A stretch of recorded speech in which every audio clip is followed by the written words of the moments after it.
children in your lives?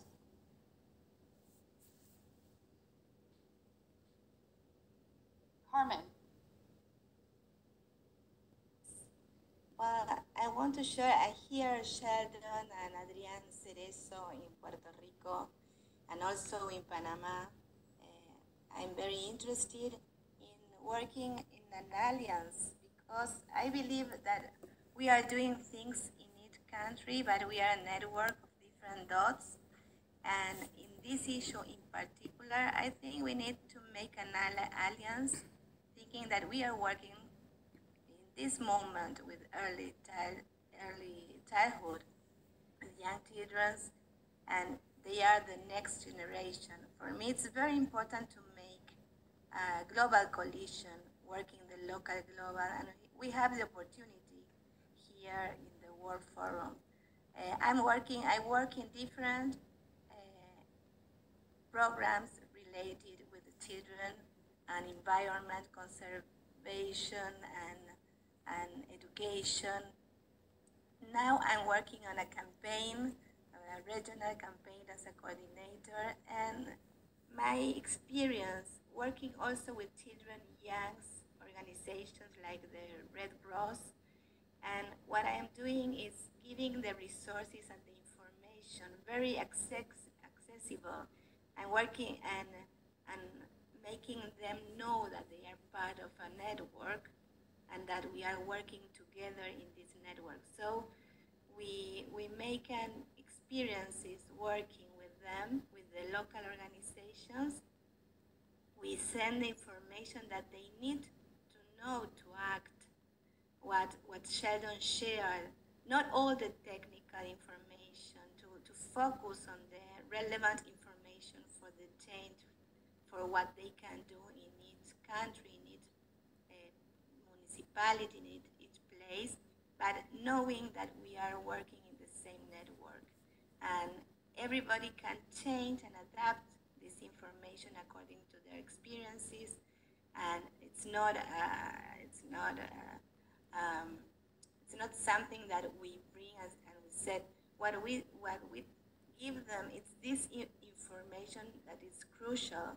What Sheldon shared, what Adrian Cerezo shared, and also the abilities, skills, and information needed.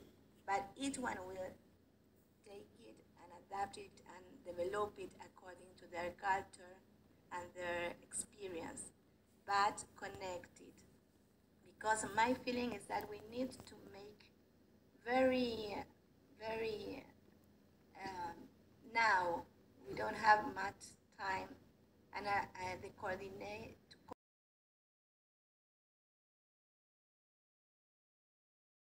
by using our connections and our shared knowledge and experience. So we need to figure out how to do that. So thank you. Karma. Thank you, Bonnie. Yes, I think whatever Sheldon mentioned is true as we feel it here in my country. Weather patterns becoming irregular, melting snow caps, whole mountains sliding down, flash floods, and deaths because of these. And it's really a worrying trend. Talking about irregular weather patterns, extremely cold, dry winter, heavy rainfall. One case in point is when Bonnie and Roger visited me here in Bhutan in April, a few years ago. We were surprised with the snowfall in April, which is really extremely irregular. So, based on all of these, in collaboration with ARNIC, I carried out a perspective survey in 2022 to see how aware children and adults are. It's quite understandable to see that children are not aware, children under 5. But it's a really worrying trend to see that 60% of adults are not aware of the risk of climate change and what causes climate change, or how we can contribute to mitigating these. So this was really worrying. as well as at the early childhood program level, we are also promoting environment-friendly, sustainable toy development, so that we don't have to produce plastic and also not import, so that we don't have to worry about the waste and its impact on the environment. So these are some of the measures that we are starting to take because of the concern that we have. Some of his country, he's from Bhutan. He's a very happy person from Bhutan. So Martha Lanios from Peru. Hello, congratulations, Bonnie, Sheldon, wonderful to see you again. And I imagine after so many years in the international bureaucracy, of course, I can understand your feelings. But I realize that climate change has very many implications. I will just take this time to say one thing. First of all, I'm coming right now absolutely happy from two conferences, Peace Education, and we delivered a conference with 6,300 women in Rwanda. I learned so much because when I went to Rwanda, I have my preconceived ideas because of the genocides only 20 years ago. And Rwanda is fantastic thanks to the work mainly of women. There, I have met the most fascinating efforts, but they are not little. When I think on Wangari Maathai, how she started planting one tree, and people thought, oh, one tree, one tree. When she died, she has planted 3 million trees. Therefore, now we started in Peru to strengthen nature education. And with the slogan in the community to plant trees, to take care of original plants, and bring in indigenous people to tell them about the good medicinal values of plants. I think this is all small efforts, but for me, great efforts starting from very early years of life. It is important, the coordination, the conversation, but I know I've been in the system, and I really now, I have my strong trust on these voices. On the other hand, I am part of the inner development goals. For me, it is the voice of the... We look forward maybe in a future conversation to learn more about the inner development goals. That Absolutely. I will be very happy. For me, is the answer of everything. Okay. One last response from Dr. Dandi. I don't know if Yeah. Thank you so much. Good morning to all. Oh, you're muted. Okay.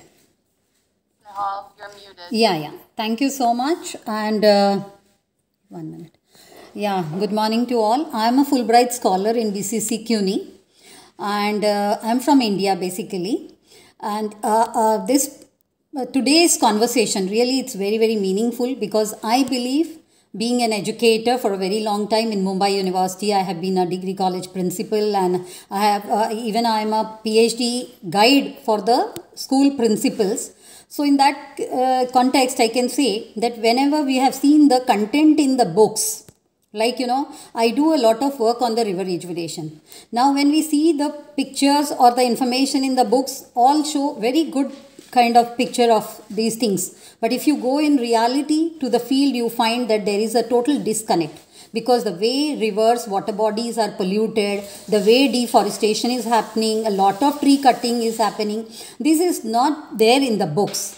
At the same time, we have to bridge this gap. We have to show the reality to the students. So we have to take them to the field also and show the reality. At the same time, I feel that a lot of bridging of gap is required, because faculty needs to be, first of all, the teachers.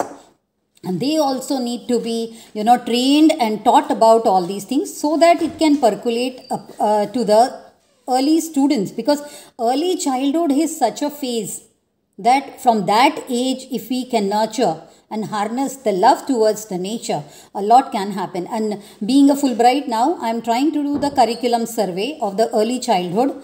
And with that, we are trying to embed certain kind of activities in the curriculum itself, so that from the childhood, early childhood, we can set some attitude and behavior in the students, the children. By that means, I think we can achieve a lot. And today world is going through such a kind of a crisis that it's beyond repair even, and that's why it's very, very essential that from the childhood, early childhood phase only, we have to try to teach things properly to the students, but not in isolation, even the parents. So that is why we are trying to incorporate some kind of activities in the curriculum along with the content of the syllabus, that both parent and the child can be groomed, trained, so that, because child is for some time with us in the school, but for more longer time they are with the parents. Hence we have tried to design a curriculum where both can be groomed for the purpose, and properly together we all can save the planet. So this is what I can for time being say this. Thank you so much. Thank you, Doctor. That you're following very much up on what Sheldon asked for, and that's fantastic. And we'd love to learn more about your materials. And now we're going to turn it over to our next presenter, Elliot Haspel, who's the Director of Climate and Young Children at the think tank Capita. And we're happy to have you with us today, Elliot, and we'll turn it over to you. Thank you. Excuse me. Thank you all. It's great to be here. Yes, my name is Elliot, as Roger said. And so Capita, for those who don't know, is a think tank with a global focus really on looking at questions of family and child flourishing, with a real focus on early childhood. Some of you may know the co-founder Wolf Waters. He went to one of the World Forum events. And so, Sheldon, I think, really laid out a lot of why we're focusing so much on the intersection of early years and climate change. What I want to talk about briefly is some of the work. So I'm going to put in the chat a paper which might be useful. So Adrian Cereza, who many of you know, is a senior fellow with Capita, and we commissioned him to lead the development of this framework, basically tying together the two issues, theoretically looking at the research, and tying them to sustainable development goals. So that paper may be of use to you all. A few things that we've been doing to try to advance this conversation is, one, we've really been thinking about this from how do we help unlock more climate financing. So we worked with UNICEF to, they produced a paper some of you may have seen, looking at how much of global climate finance is flowing to adaptation and risk reduction that is really focused on children and families. And they found that only 0.5% of global climate finance is allocated to the early childhood sector to solve climate change. The early childhood sector needs to be part of that conversation and part of that solution. And as Sheldon said, often that's actually not something we talk about, but it's also really shifting the paradigm that if we want to have a healthy, sustainable, livable planet, it starts with investments in early childhood. And that is as much a climate strategy as investing in carbon capture, any of the other things that are also important. So that's one of our issues, sort of trying to advance this theoretical framework. Children and families. So we did one workshop outside of Cape Town in South Africa. We did one in Monterrey, Mexico. There's a third coming up later this year in New Delhi. And so these are really trying to bring together the both local and regional stakeholders to have conversations about, what does it look like when you're thinking about climate adaptation plans, for example.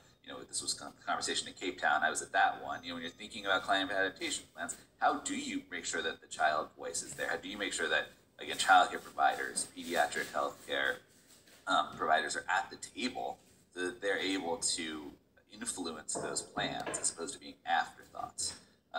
It's really that was an interesting place where you had some government officials and you had nonprofit leaders, you had early childhood leaders who'd never been in the room together talking about this issue of climate change and what's that going to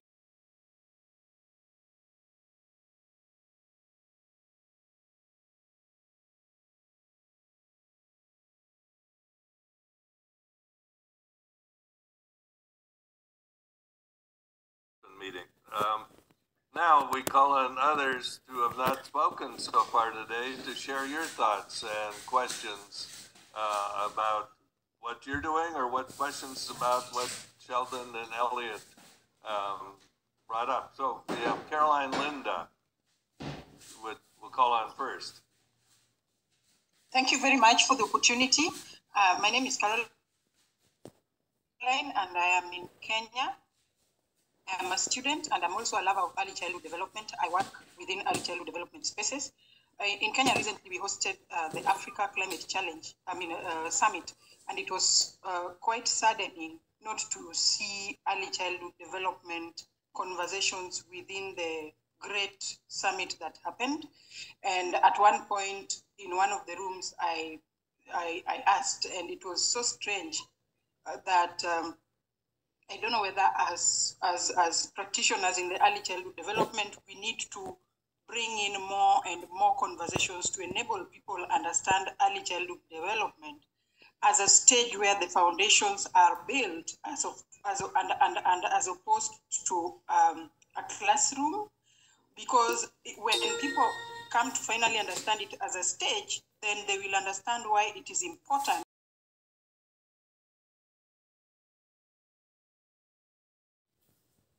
Margaret, you were talking about what's happening in Nigeria around climate change. Would you like to put it in the chat, but would you like to speak to that? Yes, I will. Thank you, Bonnie.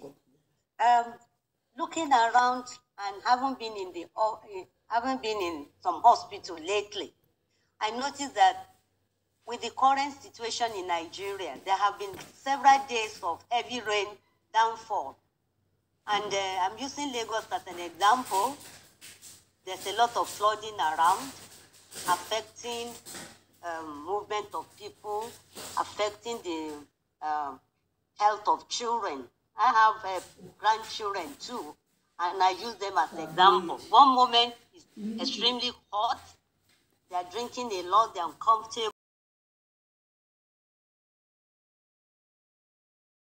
Last comments about youth, if we could try to organize a conversation where we hear from youth who are honing their skills in speaking for younger children, that it could be really interesting to hear what they have to say. We could lead off with the 11-year-old from India that... Absolutely, the most challenging session, I imagine. Vision in the future. Okay, we'll follow up with that. So, Elliot, we'll give you the final word. Oh, that's a big responsibility. I feel like it is actually, like, Bonnie, you talked about hope. Like, it is hopeful just to be in rooms like this of people around the world who care and who are, doing this work day in and day out. I'll just say, there's a climate writer that I like, and he has this line that climate change is not an issue, it's an era. And I think that guides a lot of my work. Like, it is the surrounding context now for childhood worldwide, right? It is, so we can't stand outside it or look outside of it. So that's often when I talk to people in the early childhood world who are like, why are we talking about climate change? That's like one of the things. Lots of issues impact climate. It can impact early childhood, transportation, food, all the rest of it, right? But climate change is now the context in which all of us live and in which every new child entering this world lives. And so that can be scary, but it also can be an opportunity to reframe. As Sheldon said, to put children at the center as the first actors, the first concern.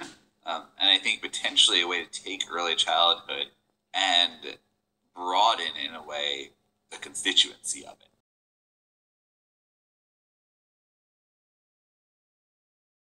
Or with your voices, I think this has given us a lot to think about, and hopefully to inform our actions so that we too can say, this is what I'm doing.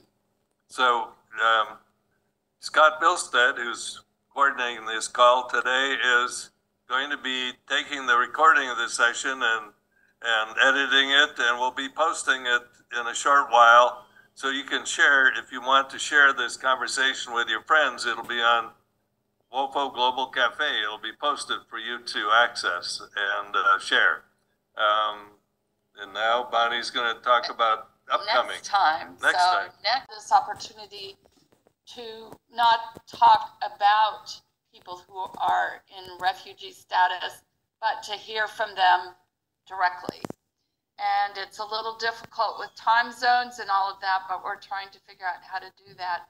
So the plan is that on October 11th at this time in the cafe, you will get to meet some women who will share their stories.